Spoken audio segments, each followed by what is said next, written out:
வணக்கம் நண்பர்களே. அதிமுகவின் அரசியலில் தற்பொழுது புதிய திருப்பம். எடப்பாடி பழனிசாமி அவர்கள் அதிமுகவில் இருந்து வெளியேறப் போகிறார். அதிமுகவிற்கும் எடப்பாடிக்கும் இனி சம்பந்தம் கிடையாதா? அதாவது நடைபெறக்கூடிய அதிமுகவில் இருந்து வெளியேறிய 6 சட்டமன்ற உறுப்பினர்கள் ராஜினாமா செய்ததால் சுமார் 7 தொகுதிகளுக்கான இடைத்தேர்தல் நடைபெறுகிறது.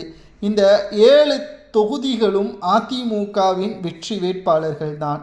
மீண்டும் அதே தொகுதியை எடப்பாடியால் கைப்பற்ற முடியவில்லை என்றால் அதிமுகவில் எடப்பாடி பழனிசாமி அவர்கள் பொதுச் செயலாளராக இருப்பதற்கு தகுதியே கிடையாது.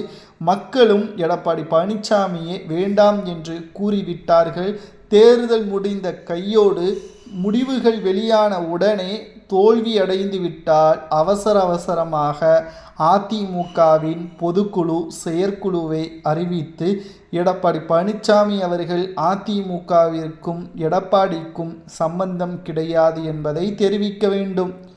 இல்லை என்றால் அதிமுகவை எப்படி கைப்பற்றுவது என்பது எல்லாம் நாங்கள் பார்த்து கொள்வோம். எடப்பாடிக்கு எதிராக அதிமுகவில் அடுத்த 5 ஆண்டுகள் எடப்பாடிக்கு எதிராகத்தான் அதிமுக செயல்படும் என்பதற்கேற்ப ஒரு ஏற்பாடுகளை செய்யவும் நாங்கள் தயாராக இருக்கிறோம்.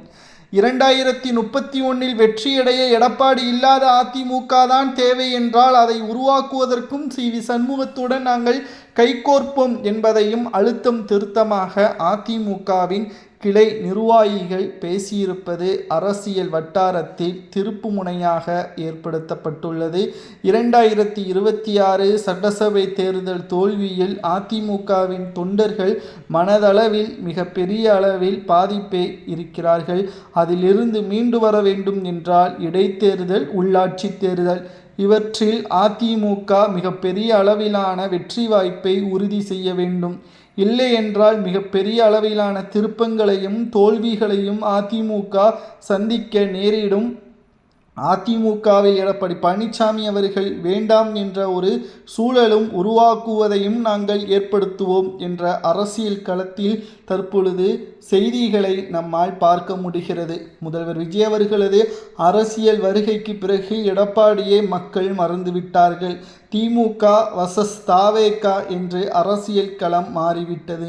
எடப்பாடியின் ஒட்டுமொத்த செயலற்ற தன்மையின் காரணமாகத்தான் மக்கள் அதிமுகவை புறக்கணித்தார்கள் என்ற குற்றச்சாட்டுகளும் முன்வைக்கப்பட்டு வருகிறது.